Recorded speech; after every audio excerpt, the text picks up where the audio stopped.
৭২ সংবিধান ছিল বাংলাদেশের মুক্তিযুদ্ধকে, বাংলাদেশের স্বাধীনতা সংগ্রামের আকাঙ্ক্ষাকে নষ্ট করে দিয়ে মুজিববাদী সংবিধান প্রতিষ্ঠা করার চক্রান্ত। আমরা সেই চক্রান্তের ভিতরে গত ৫৪ বছর ছিলাম, কিন্তু জুলাই গণ অভ্যুত্থানের মাধ্যমে আমরা সেই চক্রান্ত থেকে বের হতে চাই। সংগ্রাম করতে জানি, আমরা লড়াই করতে জানি, রোদ বৃষ্টি ঝড় সবকিছু উপেক্ষা করে মানুষের অধিকারের জন্য আমরা রাজপথে থেকেছি। সেই জুলাই আগস্ট থেকে এই জুলাই আগস্ট পর্যন্ত ১ বছর হয়ে গিয়েছে। সংগ্রামী মৌলভীবাজারবাসী, এই ১ বছরের দ্বার প্রান্তে আমরা এসেছি মৌলভীবাজারে দেশ গড়ার ডাক দিয়ে। কারণ জুলাই আগস্টে আমরা বলেছিলাম একটি নতুন বাংলাদেশ লাগবে, একটি নতুন বন্দোবস্ত লাগবে। পুরনো সিস্টেমে, পুরনো আইনে আমরা আর এই বাংলাদেশকে পরিচালিত হতে দেব না।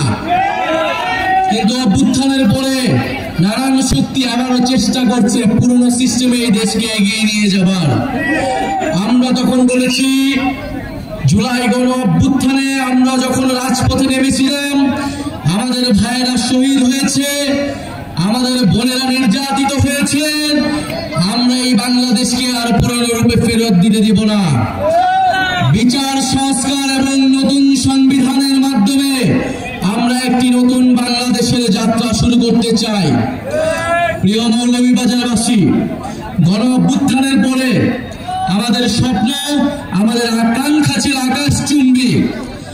আমরা বলেছিলাম তরুণরা কর্মসংস্থানের দাবিতে রাজপথে নেমেছিল, বাংলাদেশের জনগণ অর্থনৈতিক বৈষম্য বিলোপের দাবিতে রাজপথে নেমেছিল, বাংলাদেশের মানুষেরা মানবিক মর্যাদা, নিজেদের স্বাধীনতার জন্য রাজপথে নেমেছিল।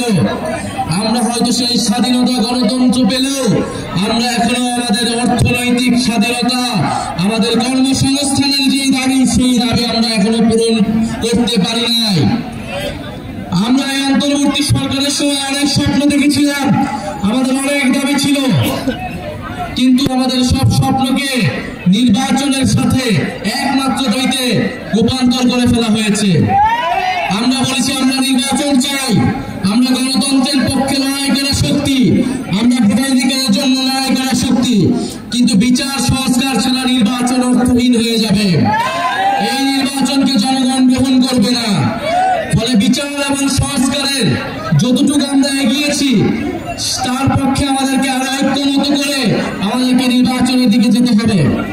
আমরা বলেছি আমাদের একটি নতুন সংবিধান প্রয়োজন, যেই সংবিধানে বাংলাদেশের মানুষের মানবাধিকারের কথা লেখা থাকবে, বাংলাদেশের যে ঐতিহাসিক লড়াই 1947 সালের আজাদীর লড়াই, 1971-এর স্বাধীনতা সংগ্রাম এবং 24-এর গণ অভ্যুত্থানের স্বীকৃতি দেওয়া থাকবে, এবং এই সংবিধানে সকল জাতি ধর্ম সকলের সমান অধিকার নিশ্চিত করা হবে। সেই নতুন সংবিধানের বিপক্ষে দাঁড়িয়ে যাচ্ছে বিভিন্ন রাজনৈতিক শক্তি। ৭২-এর সংবিধানকে রক্ষা করার জন্য বিভিন্ন গোষ্ঠী রাজপথে ছে।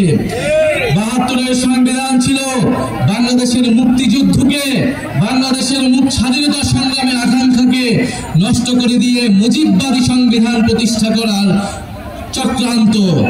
আমরা সেই চক্রান্তের ভিতরে গত ৫৪ বছর ছিলাম, কিন্তু জুলাই গণ অভ্যুত্থানের মাধ্যমে আমরা সেই চক্রান্ত থেকে বের হতে চাই।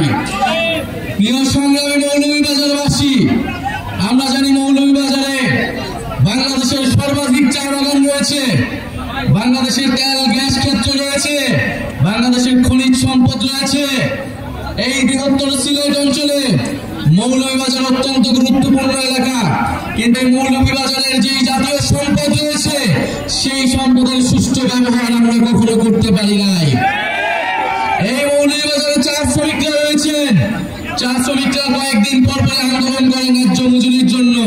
আমরা জানি শ্রীলঙ্কায় চা শ্রমিকরা ৫৫০ টাকা তারা দৈনিক মজুরি পায়, ভারতেও ৪০০-র বেশি টাকা তারা মজুরি পায়, অথচ বাংলাদেশে এটা ২০০-এর কম, ১৭৯ টাকা মাত্র তারা মজুরি পায়।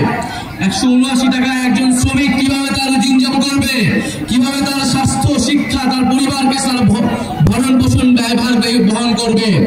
আমরা যে বাংলাদেশ কামনা করি, সেই বাংলাদেশে একজন চা শ্রমিক তার ন্যায্য মজুরি পাবে, তার পরিবারের, তার সন্তানের শিক্ষা এবং স্বাস্থ্যের অধিকার তারা নিশ্চিত করতে পারবে।